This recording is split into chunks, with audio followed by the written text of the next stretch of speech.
I'm on a journey to get better, and I want to do it with you. And I'm not just focusing on physical health, I'm focusing on everything: emotional wellness, spirituality, finances, relationships, and so much more. Every week, it will be my personal goal to bring us, the world's leading healers, experts, and game changers, to share groundbreaking secrets and tips to getting better in all areas of life.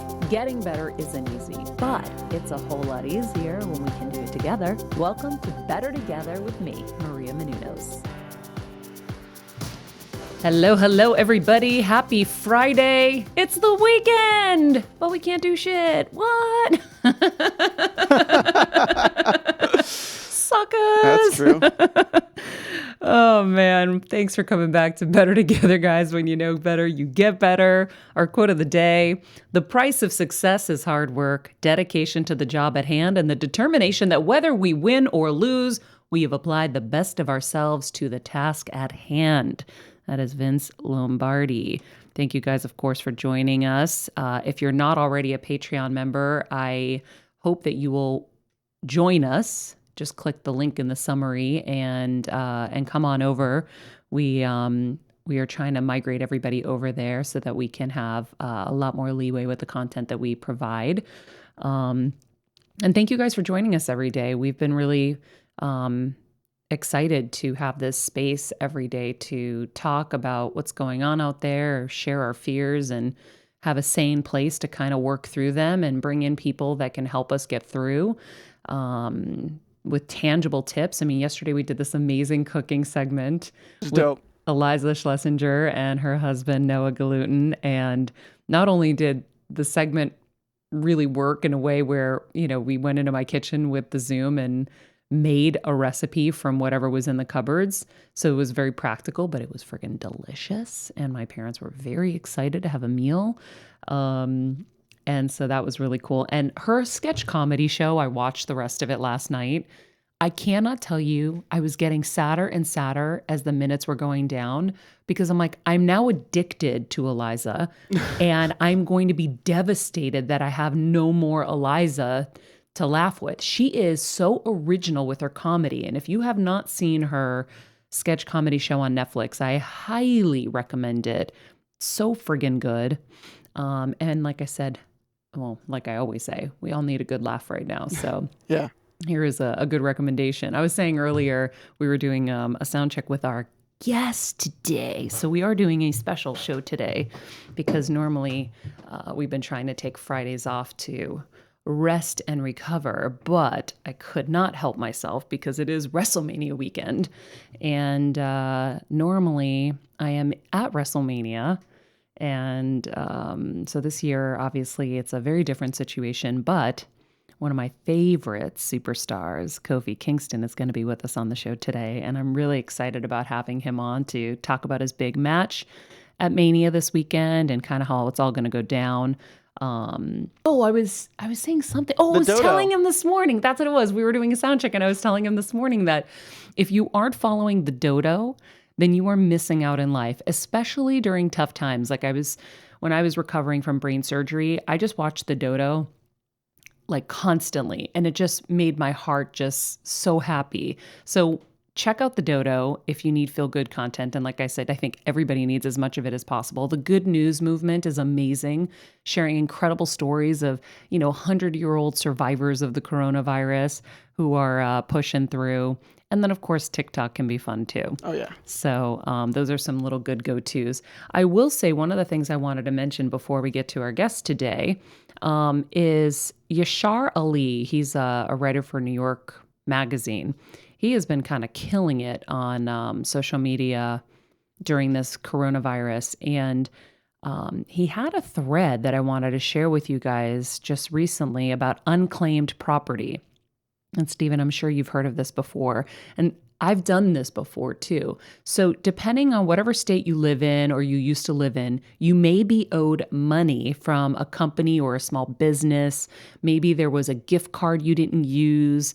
And it's not tax refunds. It's about unclaimed property. And there's millions and millions and millions of dollars of unclaimed property out there. And so if you follow Yashar Ali, which I will put in our summary, and I'll also put the link to find out if you have unclaimed property, unclaimed money. So many people are getting, $300, $500, $700 that they didn't even know existed. And guess when you really need it? Everybody really needs it now. So I went up there instantly and I found out that I had unclaimed money. I don't know how much it is yet, but I have some too. So I think this is a really good opportunity to check that out. Also, I wanted to mention the USS Theodore Roosevelt docked, and Captain Brett Crozier, I hope I'm saying his name right, was the one who wrote the letter to the U.S. Navy Secretary requesting to discharge the corona-infected patients on board. He was disregarded. His request was disregarded. And they were very upset with him for even calling this out, and they dismissed him. So I think it was yesterday. We actually have video of him deboarding the USS Theodore Roosevelt to a crowd of cheers. Stephen, can you roll that in? We'll hear the cheers soon. You can see the video if you're watching, but we can't hear anything. And I don't know why, but just imagine, it looks like hundreds and maybe thousands of people. This is when technology doesn't work for you. Yeah, he definitely got a hero's welcome, which was beautiful because what he did was heroic, and unfortunately, he had to be dismissed for it. Hopefully something will get rectified there for him.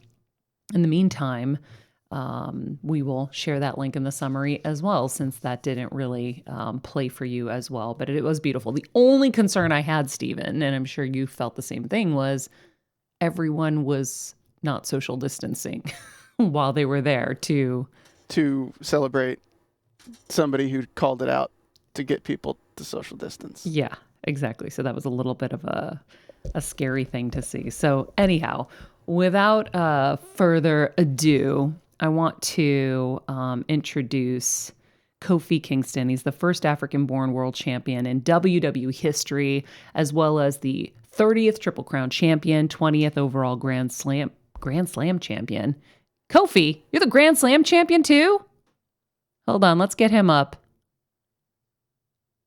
Accolades on accolades, apparently. There we go. Now we can hear him. What's up, y'all? He's also a passionate health advocate and a family man.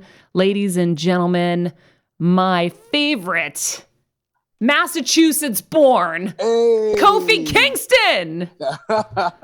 And also joining us is our AfterBuzz TV host. He hosts the Raw After Show and makes frequent appearances on other wrestling content. He's a huge, actually perhaps the biggest Kofi fan ever. Flobo Boyce is joining us as well. So glad to be here.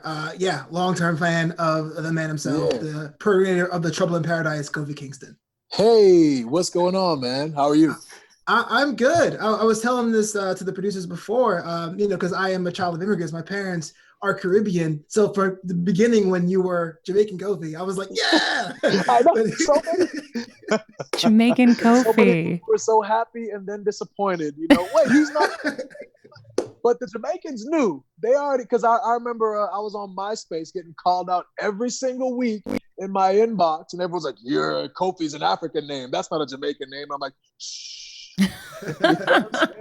It's all good. We made it through, though. We're here. That's it. It's so important to be proud of your roots. And I know when I've gotten into WWE and wrestled, I had a Greek flag all across me at all times to make sure that I was honoring my roots. So Kofi, it's a new day.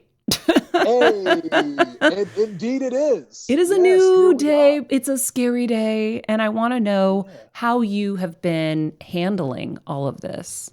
Yeah, it's definitely like a scary time, an uncertain time. I think that there's a lot of just like negative press, or we seem to gravitate towards the negative press. I feel like it's easier. You hear another story about something happening, and then you want to report that to your friend. Like my mom is always sending me like videos as far as what you're supposed to be doing in terms of social distancing and your hygiene, and don't order stuff from this place or that place. But honestly, for me, it has been, and this is like my glass half full kind of perspective on it.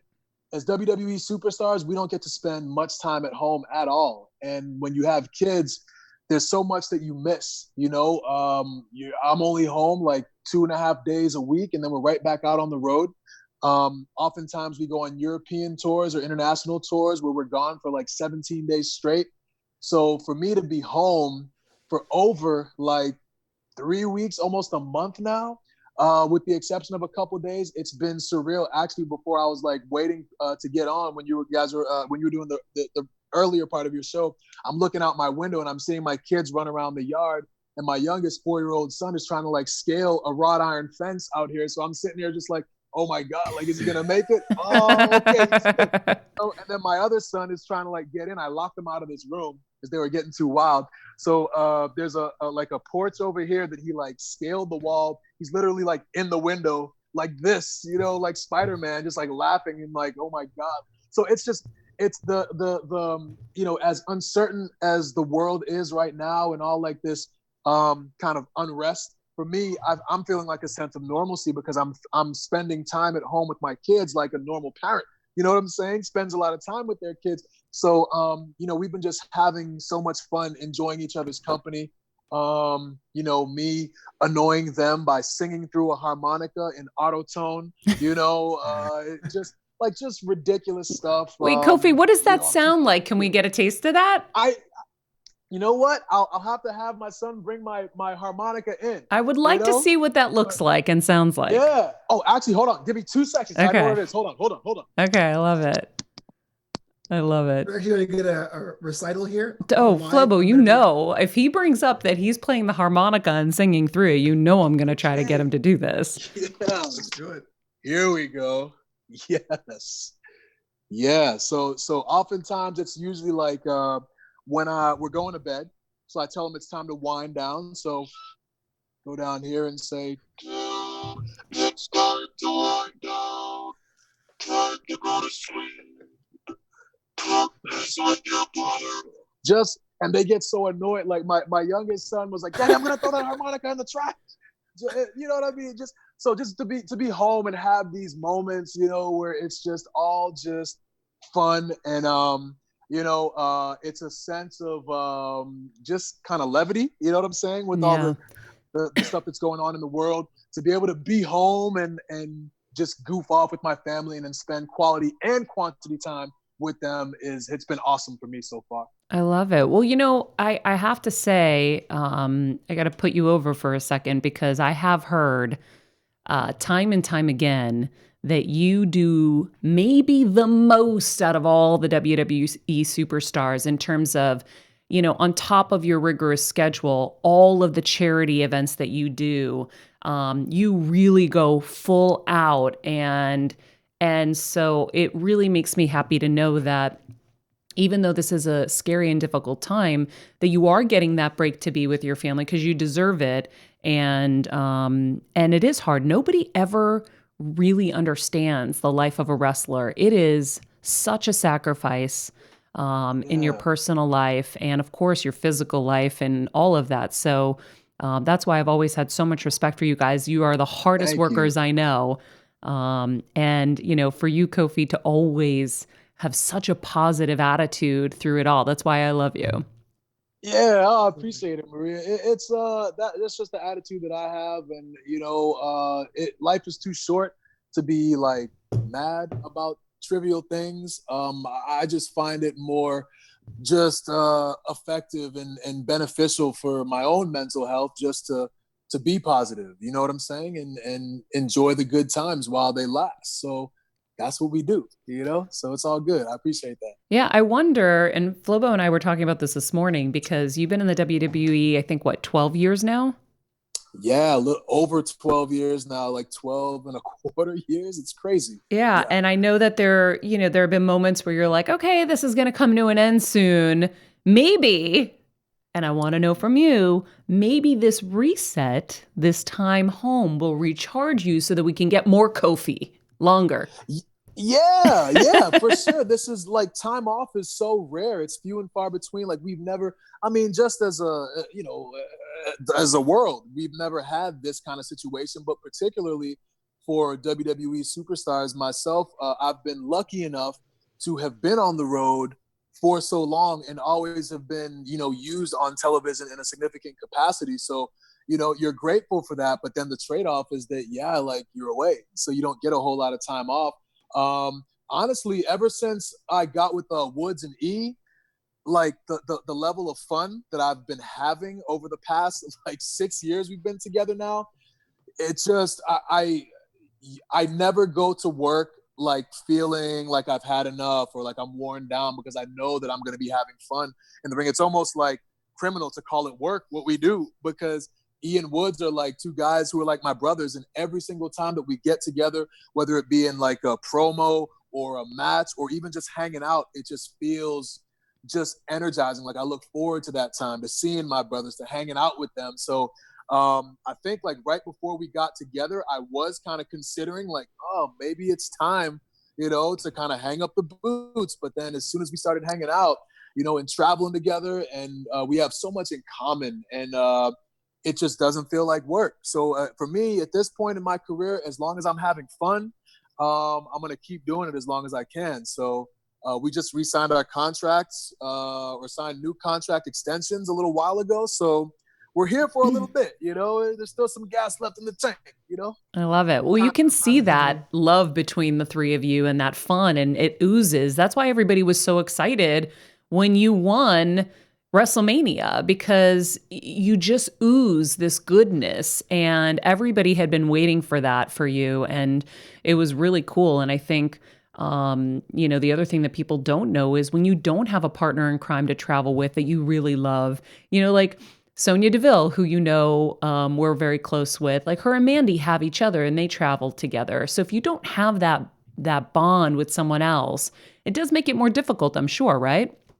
It definitely makes it a little bit more difficult because there's a lot of ups and downs in your career, and it helped me a lot to kind of go through some of those ups and downs with Woods and with E, because we kind of would bounce stuff off of each other and kind of lift each other up when one of us is feeling down, or if all of us are feeling down, we feel it together, so that when we did achieve success, it was like we all went through it. And I've said a lot where yes, last year I won the WWE Championship and I was the one who was physically holding the title, but it was all of us, because without Woods and without E, I don't get that opportunity. Before I got into the New Day, I was never allowed to like touch a microphone. You know what I'm saying? We just it's a journey that all of us have been on, and even on a grander scale, I think why so many people like really were affected by that moment in a positive way was because they came on that journey too. And I didn't realize that until the Elimination Chamber and the Gauntlet matches right before Elimination Chamber last year, where, I would survive for a long time, or I would be like the final, in the final two at the Elimination Chamber, and the crowd was just coming alive.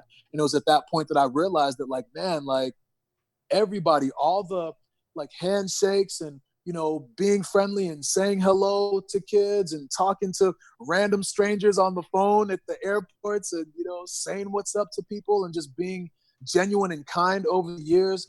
Like, it wasn't my goal to have everyone like come together for me at WrestleMania, but that was like the result, and I think it really felt to so many people that we all overcame this obstacle. We all went on this 11-year journey together. It was way bigger than just me. Even like people of color, you had never seen an African-born champion. So for me to be the first one to be able to motivate people that anything is possible, and to go out and follow their dreams and to realize like, man, I might be going through a really difficult time, but Kofi went through it for 11 years. Maybe I can pull through for a little bit longer and achieve my dreams too. I take a lot of pride in being that person that people can look to as a source of motivation. And that goes like beyond race, just people as people that have struggled in any way, shape, or form. So I take a lot of pride in being that guy. Yeah, and the good guy won. That's the thing, when yeah. we always hear like, can you be good and win in life, right? So can you not have to sleep with the right person to make it? Can you not have to cut corners and backstab and do all these things to win? And I remember Kevin always saying, he's like, Oprah didn't do that, Maria. You can be good and win.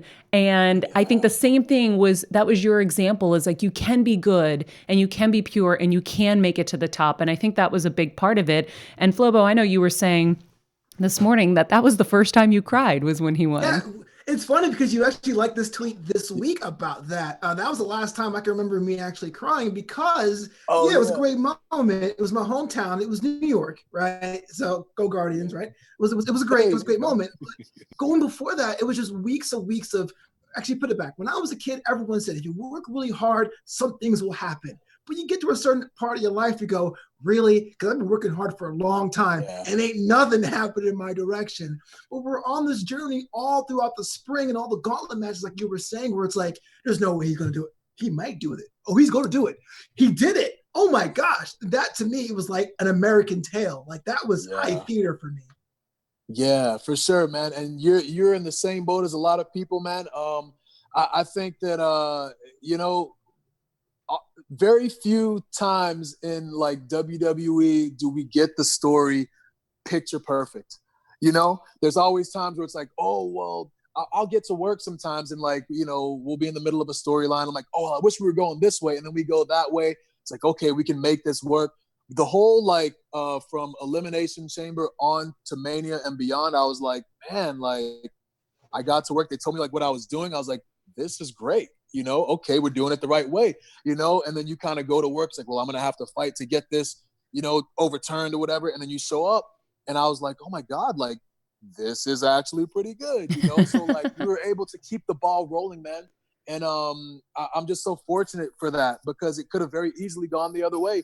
If someone was in a mood where they said, oh, we don't want to go this direction anymore, let's do this and alter it this way, then maybe this whole experience doesn't even happen. But I feel you, man. I'm lucky that it all went according to plan. And, judging by your reaction and a lot of people's reaction on social media, like I talk about it all the time.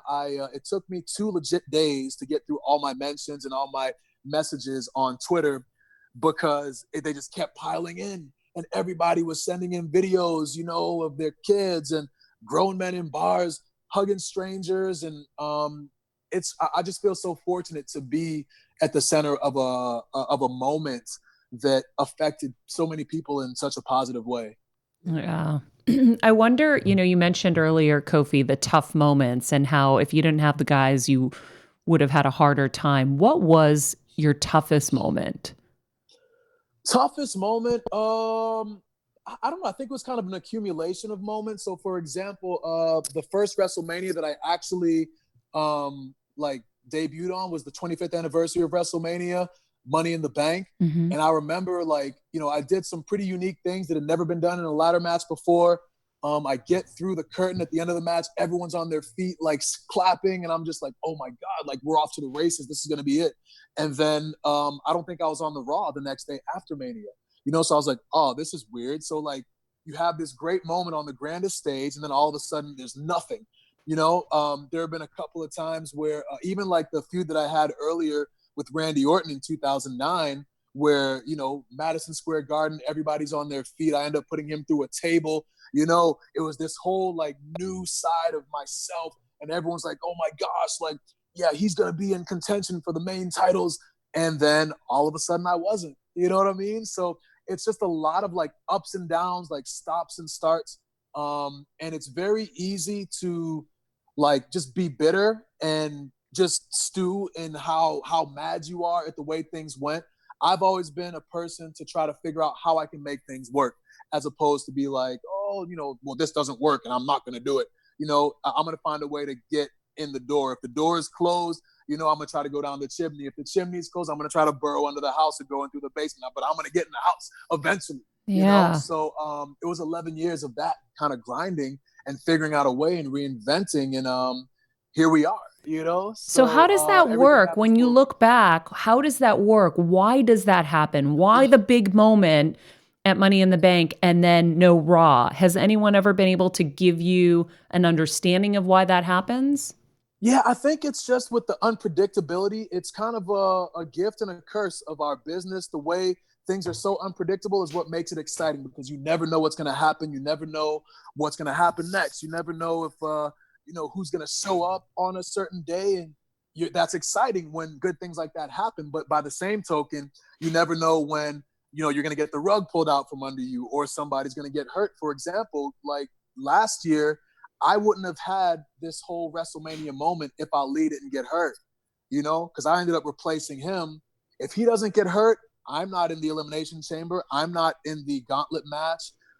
Kofi Mania, it just doesn't happen, So everything kind of happens for a reason, and you kind of take the good with the bad, and you just have to know that, so that when you are in those valleys and those low points, if you have been around long enough, that that's not going to last forever. You just have to keep on grinding and keep on capitalizing on your opportunities, and you kind of build like a body of work. And then when the time comes and your number is called, you're ready to play. You're ready to go out there and have the game of your life. So that's kind of how it went for me. And, I'm glad I stuck to that philosophy, because like I said, it's very easy to kind of give up on yourself or give up on the situation and throw your hands up and just say, oh, this is it. It's never going to work. And then just leave. Yeah, which a lot of people do. A lot of people do that. And it's not just in wrestling. And it's a great lesson for everybody in any organization, because, it's not always going to go your way.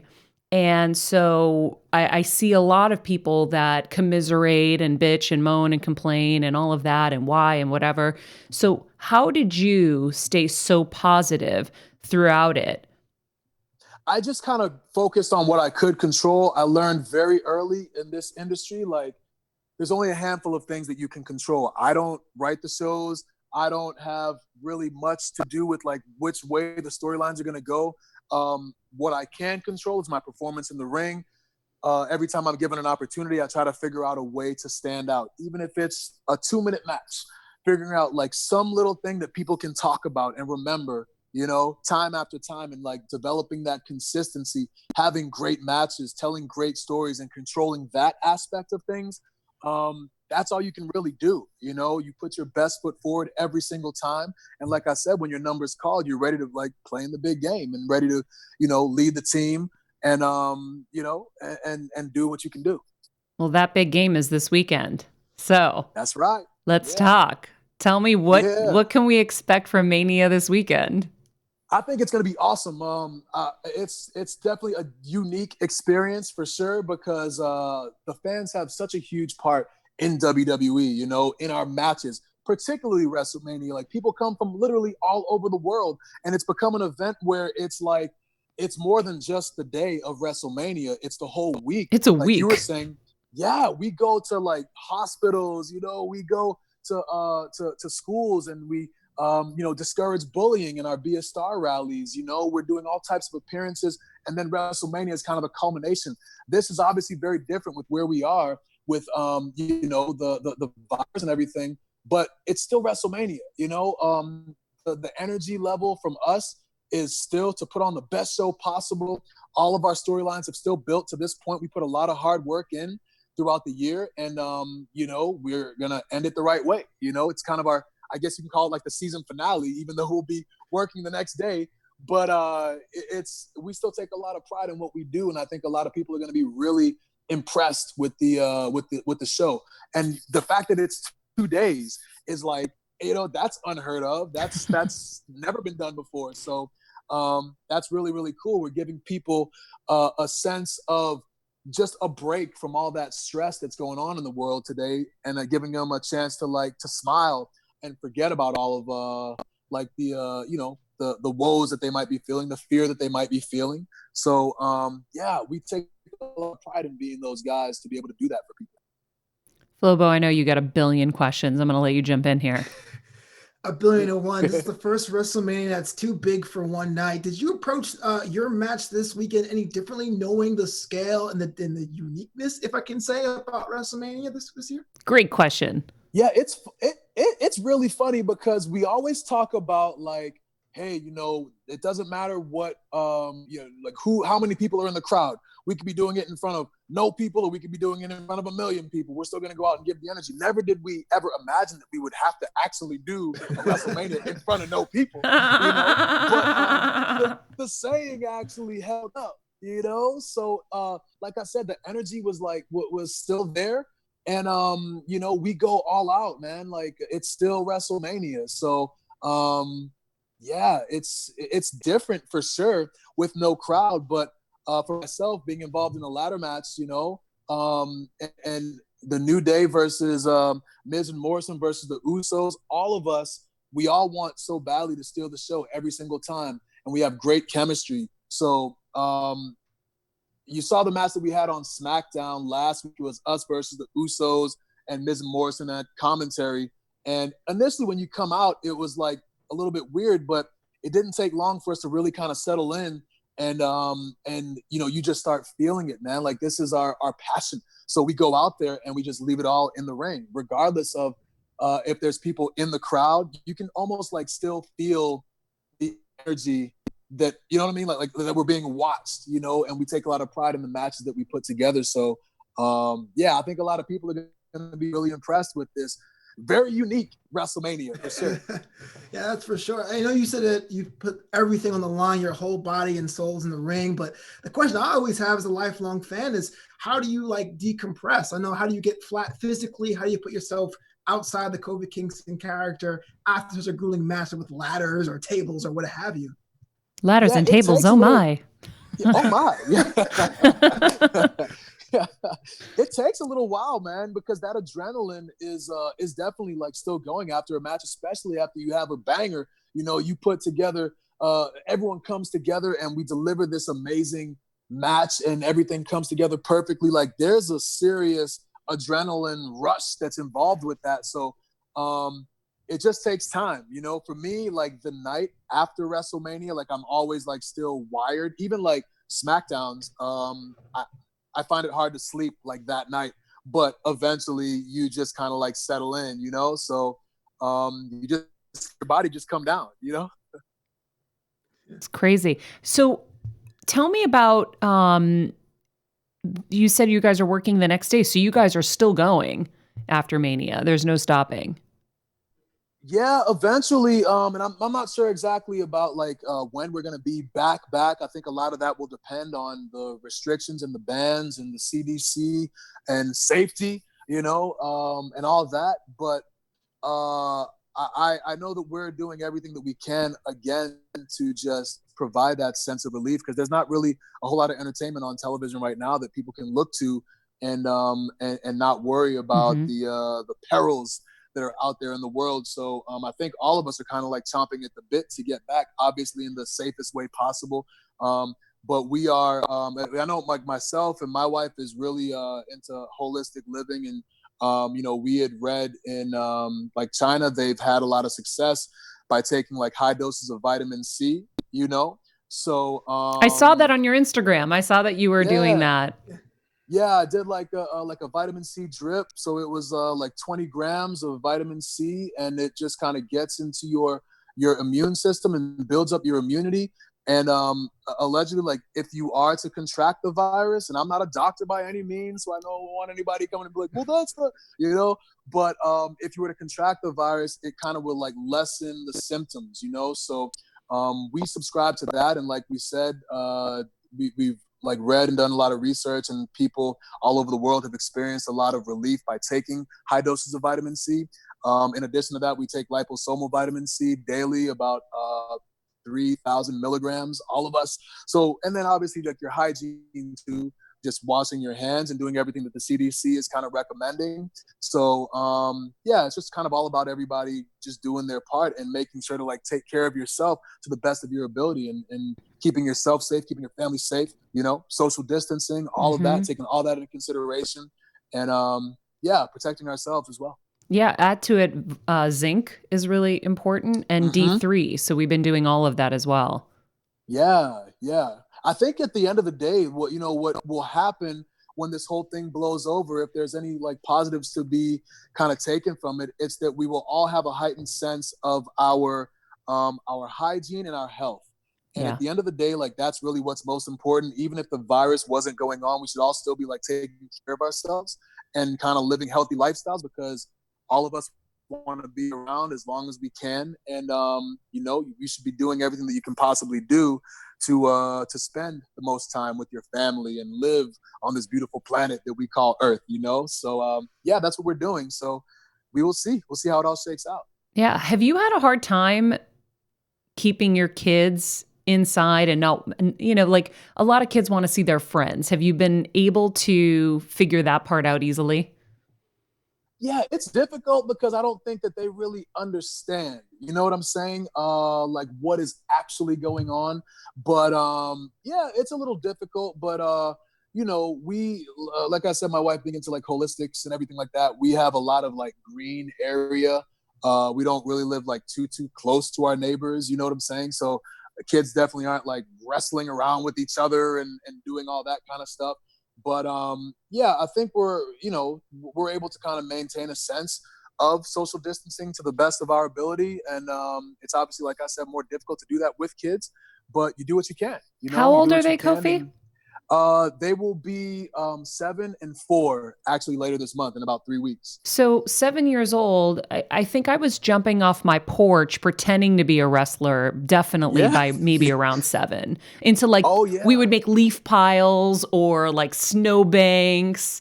So is your 7-year-old trying to wrestle already?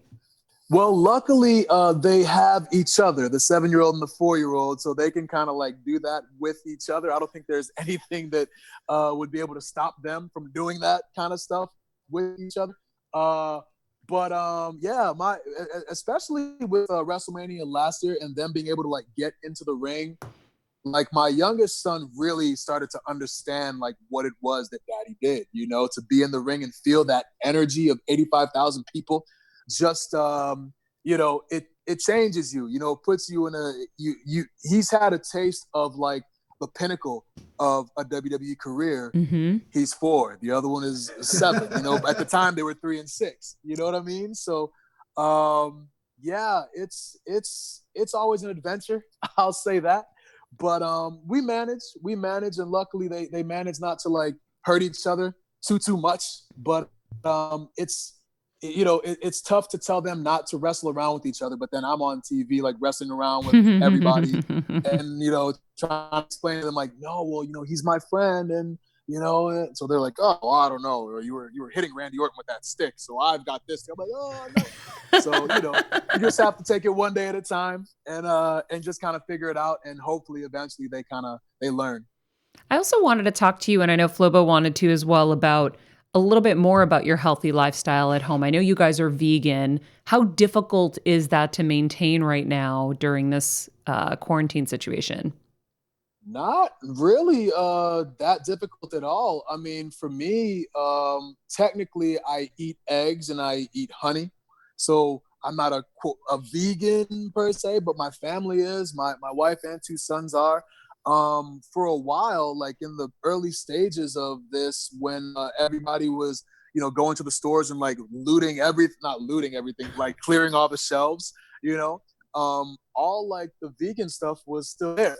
You know what I mean? So it was like the Beyond Burgers were still there. Like we didn't really have much of a hard time getting anything, and luckily Amazon still delivers.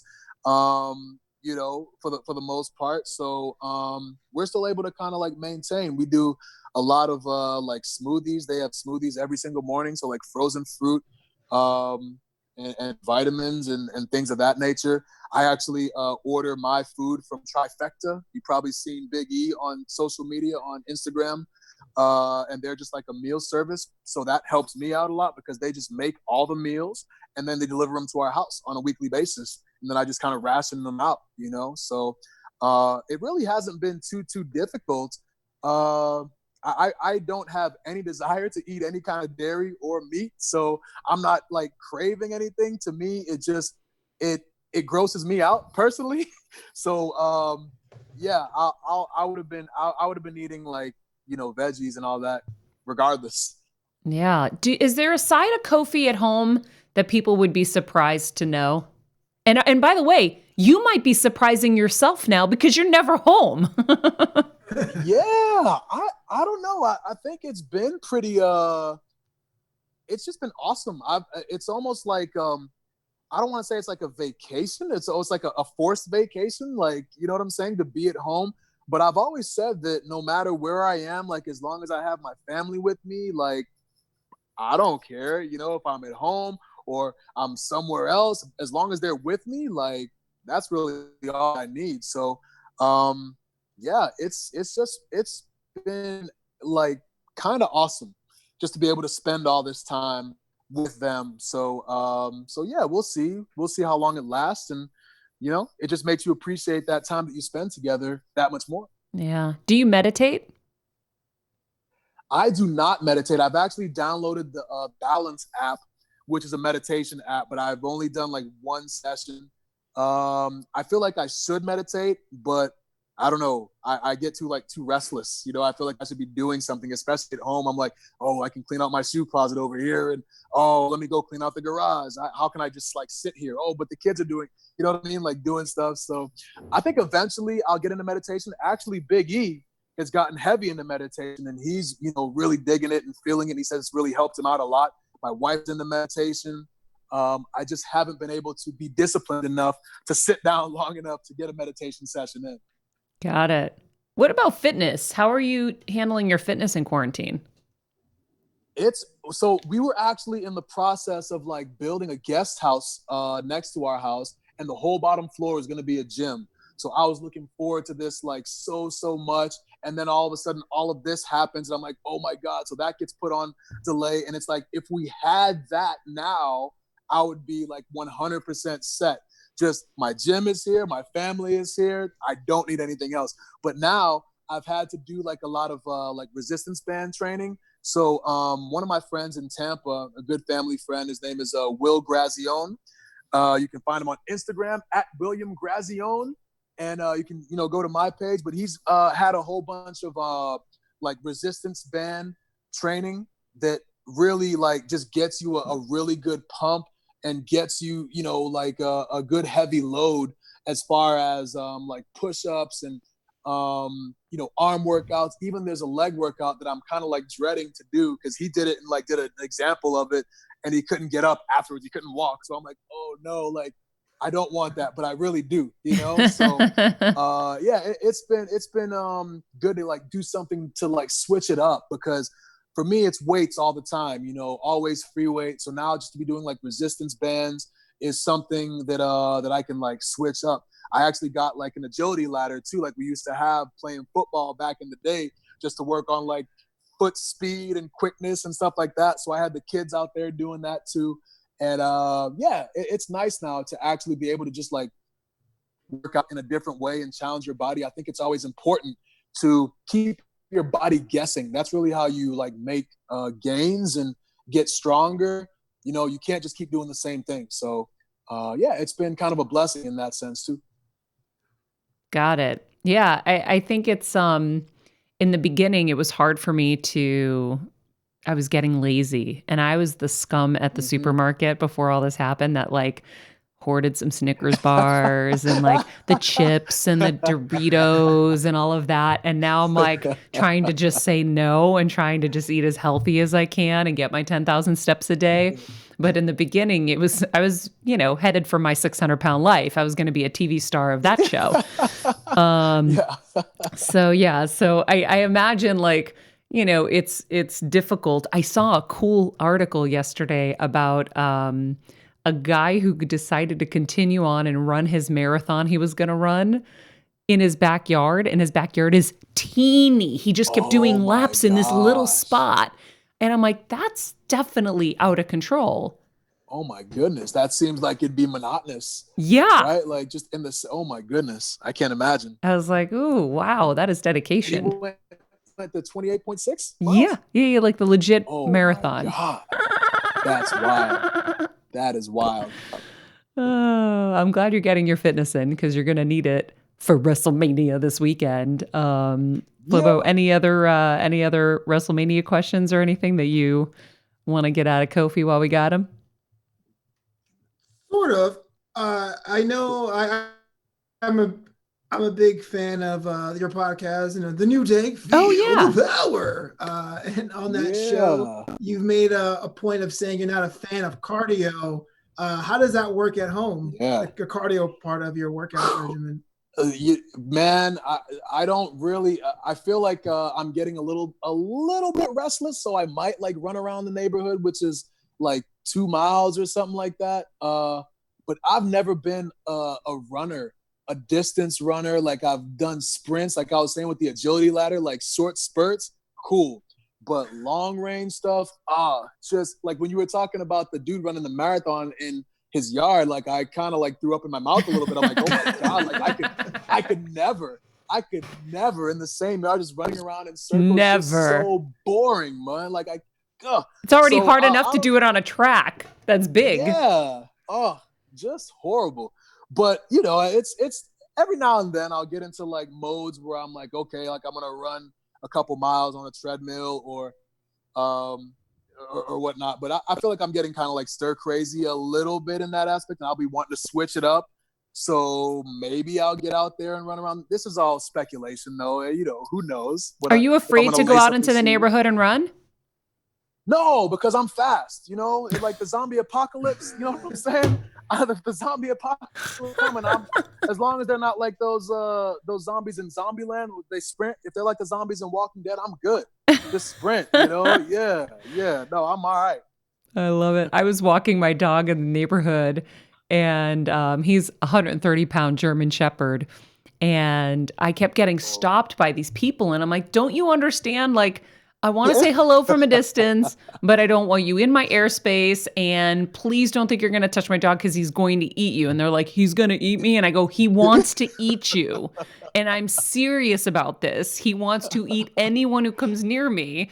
So like, it was so crazy because it's like, it's funny. Sometimes like there are strange people who end up out on the street sometimes. And you're like, you're in the middle of something and you're like, shit, this is kind of scary. Thank God I have a 130-pound shepherd. But if you've got speed, then you're good. I don't have that kind of speed. I'm real fast. And I put a pair of headphones on too. So, I'm just Forrest Gump. You know what I'm saying? Just let's go. Yeah. Get the run done with. Yeah. I wonder, Kofi, when you like, how much of the news are you consuming right now when it comes to the coronavirus?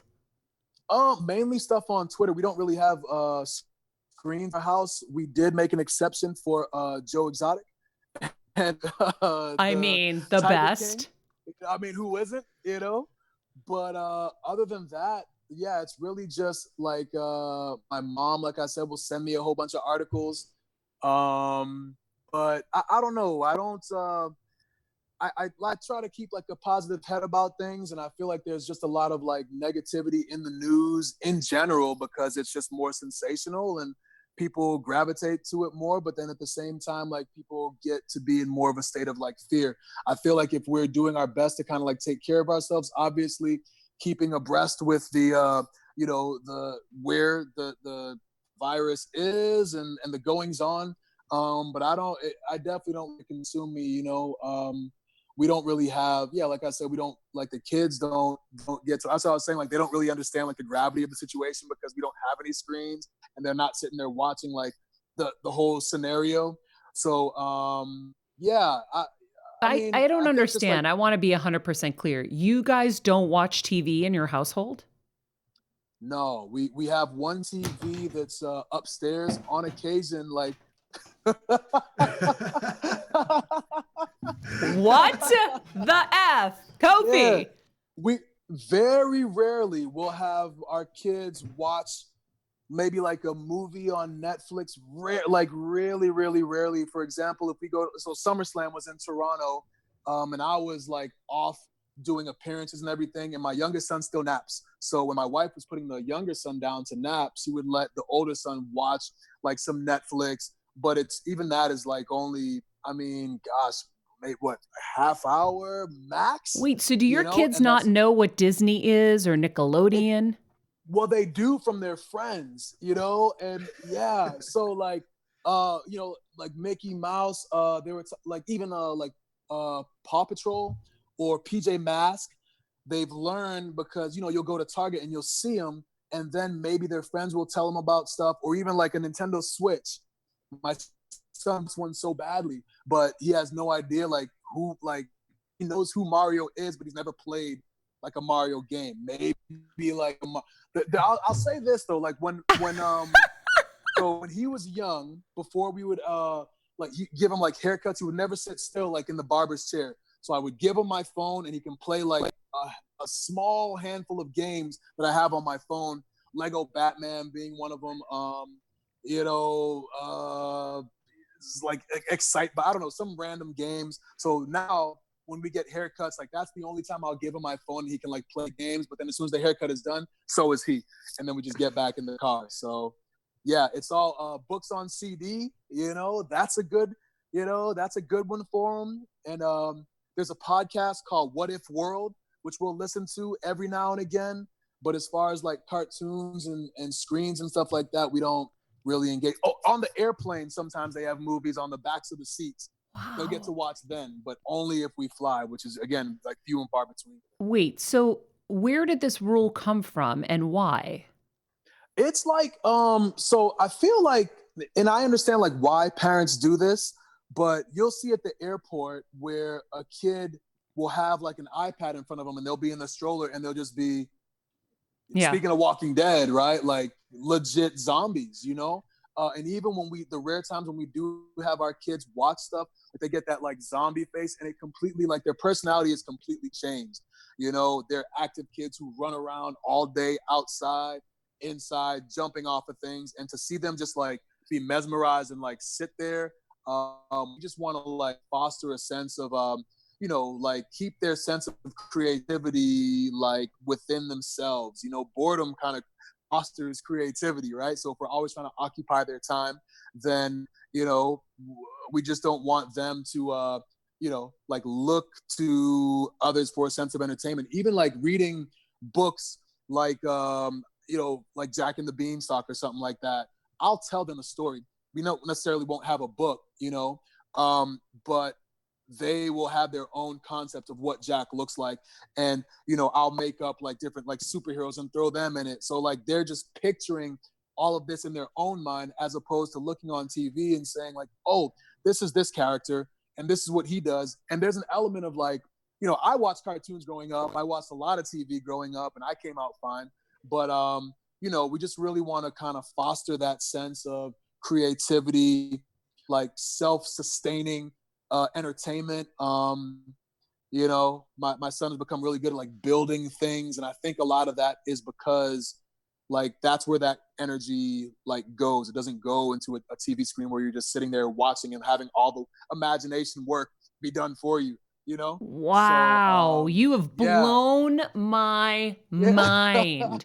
But also, like, do yeah. they use iPads or anything like that so that they're up with technology? Do you worry that they won't be Uh, up to speed when they get to school and stuff with what everybody else is up to speed with? Yeah, well, it's funny because they like somehow like they are very smart and like they'll know how to like you know unlock a screen and oh like touch the button and like ask Siri to do something. So we had to like change like the language that Siri, you know, change Siri to like a Spanish Siri so that they couldn't like get in there. And now so I feel like they'll figure it out. And again, like they have friends too. Like you obviously can't be with your kid 24/7.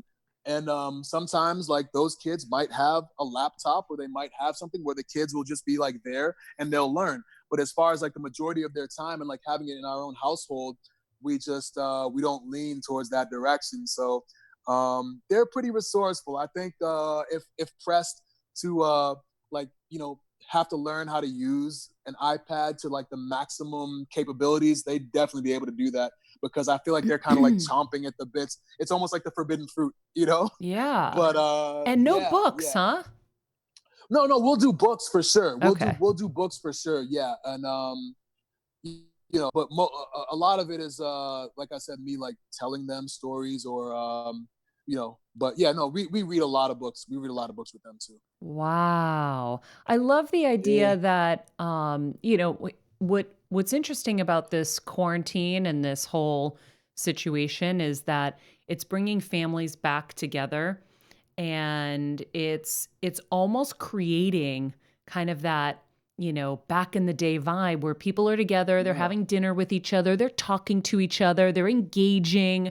It's not ships passing in the night, and you know, we're getting to know each other on a much different level. So, but you guys have been doing this well Yeah. before, right? Like people, A lot of I'm seeing neighbors' yeah. kids in their yard. I've never even knew the kids lived there. But I'm I walking my know. dog and I'm seeing kids playing, and they're, you know, keeping their distance or whatever they're doing. And you're like, wow, it's a whole other world. Yeah. There's so many people that are out and about. It's funny, like in our neighborhood, when we meet people, like, oh yeah, you know, we live down this way. I'm like, oh yeah, you know, we live over here. It's like, oh, we see your kids in the driveway all the time. So like our kids are always out, you know, they're always out and just out in nature. And we find that it's almost like therapeutic. Like they need that, they crave that, being out in nature. You know, we go on hikes all the time. We go through the woods here in Austin, you know, to the lakes and things of that nature. And you can really see like the difference that it makes. If we haven't gone in a while, the kids start to get like kind of riled up and whatnot. But then we go out into the woods and we go out into nature and we walk the trails and we walk the paths, and they get their sticks and they're just kind of like running through. And then they come back to the house and they're so calm and like tranquil. It's almost like you have this primal need to like be in nature, you know? So we just try Wow. to foster that with them at an early age. So hopefully they kind of carry that on for the rest of their lives, you know? I love it. I love nature. I took my dad and my dog for a walk yesterday, and I just kept sniffing all the roses along the way. Yeah, So yeah. I'm a nature girl. I can't thank you enough, Kofi, for Of spending time with course. us and hanging out with us and chatting all things mania and quarantine and family and health. I want to make sure everybody understands that it's WrestleMania 36 this weekend, Saturday and Sunday, an epic one-time, two-night show. Last year, of course, Kofi won the singles. This year, he's going to tag team. It's going to be a big, big, big show. And I know as a WWE fan, I'm super excited. I know Flobo Boyce, who is our AfterBuzz TV WWE expert, is excited. And then I want to make sure people know about the New Day podcast that you co-host That's with right. Biggie and Xavier. And so make sure you guys check that out as well. And we'll put links to everything in the summary of this show. And we wish you luck, my friend. Right We on. Likewise. we wish you health. Oh, and before I forget, can I get one last question in? What is Of course. one thing you are doing to get better every day? We ask every guest because the show's called Getting Better or Better Together. Yeah. It's because when you know better, you get better, but the show's called Better Together. What is one thing you're doing to get better every day? I always forget my own question. Yeah, I think, and you know, we kind of talked about it, but just I try to maintain just that positive attitude, because I feel like the way that you perceive the world, you know, you attract that energy into your life. You know, I'm a big believer in like just the law of attraction, and you know, attracting just positivity into your life by being positive. Like a lot of people see us on TV, and they think, oh, those are the power of positivity guys. It's not just a gimmick, you know. It's the way that that we live our lives. Myself, Woods, and E, just being positive. You know, staying positive, and positive things come your way. So yeah, stay positive every single day. I love it. Well, I've seen it every time I've seen you at every WWE event, you know, backstage and in the ring, wherever. It is consistent. It is who you are, and it's who you guys all are. So thank you so much. Be safe, be healthy, and we're going to be watching. Same. You too. You too. So nice to talk to you. Nice talking to you too, Kofi. My love to your family. Take care. All right. Same. Yeah. Thanks You too. again. All Thank you. right. Well, that was fun. Flobo. That was pretty cool, huh? That was amazing. I mean, to be honest with you, Kofi is actually one of my favorites. Power of positivity is not just the gimmick. That's how he lives, and he forever will be my champion. He's the best. He's the best. Well, thank you for joining today. And of course, we're going to link to your after show as well in the summary so that everybody can start watching your show too. And yeah, have an awesome day. Thank you for having me. It's a new day. Yes, it is. All right. Well, thank you guys as always for joining us. If you love the episode, share it with a friend. And if you're a WWE fan, we will be with you this weekend in spirit, obviously, and from our quarantine homes watching WrestleMania 36. So exciting. And we hope you're staying healthy and safe wherever you are. In the meantime, you can follow us at Maria Menounos, at Flobo Boyce, at The True Kofi, at Stephen Lemieux Photo. And remember, be nice people, make good choices, and be present.